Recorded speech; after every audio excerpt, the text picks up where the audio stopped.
បានលើកឡើងក្នុងសេចក្តីប្រកាសព័ត៌មានចុះថ្ងៃទី25ខែកញ្ញាថាការបង្កើតក្រុមការងាររវាងកម្ពុជាថៃដើម្បីពិភាក្សាគ្នាក្នុងការកែសម្រួលអាវុធធុនធ្ងន់ដែលមានសមត្ថភាពបំផ្លាញខ្លាំងនិងយុទ្ធករឬឧបករណ៍យោធាឲ្យត្រឡប់ចូលមូលដ្ឋានដើមវិញគឺត្រូវធ្វើឡើងតាមការកំណត់របស់កិច្ចប្រជុំពិសេសលើកទី1នៃគណៈកម្មាធិការព្រំដែនទូត GBC កាលពីថ្ងៃទី10ខែកញ្ញានៅក្នុងខេត្តកោះកុងក្រសួងការពារជាតិកម្ពុជាបានបន្តថាក្រោយកិច្ចប្រជុំ GBC 3សប្តាហ៍ក្រុមការងារនេះត្រូវចាប់ផ្ដើមពិភាក្សាគ្នាដើម្បីរៀបចំផែនការសកម្មភាពពាក់ព័ន្ធនឹងការកែសម្រួលអាវុធធុនធ្ងន់ចេញពីព្រំដែនទៅស្ថានភាពជាក់ស្ដែងនិងជាជំហានហើយត្រូវធ្វើឡើងក្រោមការត្រួតពិនិត្យផ្ទៀងផ្ទាត់ពីក្រុមអ្នកសង្កេតការណ៍អាស៊ានដើម្បីបង្ហាញតម្លាភាពនិងការជឿទុកចិត្តគ្នាការចេញសេចក្តីថ្លែងការណ៍របស់ក្រសួងការពារជាតិកម្ពុជាធ្វើឡើងស្របពេលដែលនាយករដ្ឋមន្ត្រីថៃថ្មីលោកអនុភិនឆានវិរៈគុលបានប្រាប់ក្រុមអ្នកសារព័ត៌មានថារដ្ឋាភិបាលថៃនឹងមិនបើកការចរចាផ្លូវការណាមួយជាមួយរដ្ឋាភិបាលកម្ពុជាឡើយហើយថៃនឹងបន្តបិទច្រកព្រំដែនដរាបណាកម្ពុជា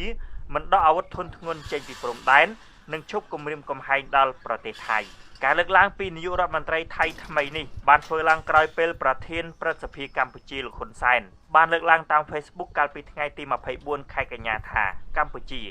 នៅតែបន្តរក្សាជំហរដដែលគឺមិនថោកសុំទៅភាគីថៃដើម្បីបើកច្រកព្រំដែននោះទេ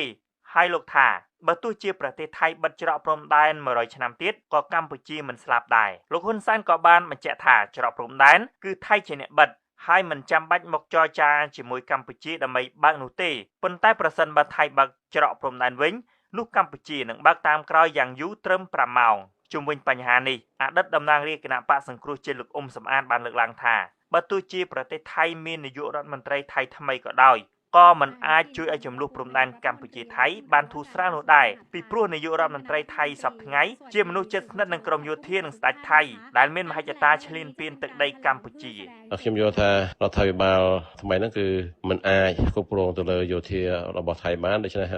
ការឈ្លានពានមកលើទឹកដីកម្ពុជាគឺនៅតែមានបន្តអាចមានភាពតានតឹងហើយអាចទៅមានការផ្ទុះអាវុធផងដែរអ្នកនាំពាក្យកងទ័ពជើងគោកថៃលោកវិនថៃសូវ៉ារីបានលើកឡើងថាកងទ័ពថៃត្រៀមខ្លួនរួចរាល់ដើម្បីប្រយុទ្ធប្រឆាំងការពារខ្លួនខណៈលោកបានចាត់ប្រកាន់ថាកងទ័ពកម្ពុជាបានបាញ់អាវុធធុនតូចចូលទឹកដីថៃនិងគប់គ្រាប់បែកទៅកន្លែងរីបន្លាលុះរបស់កងទ័ពថៃផ្ទុយពីការចាត់ប្រកាន់នេះអ្នកនាំ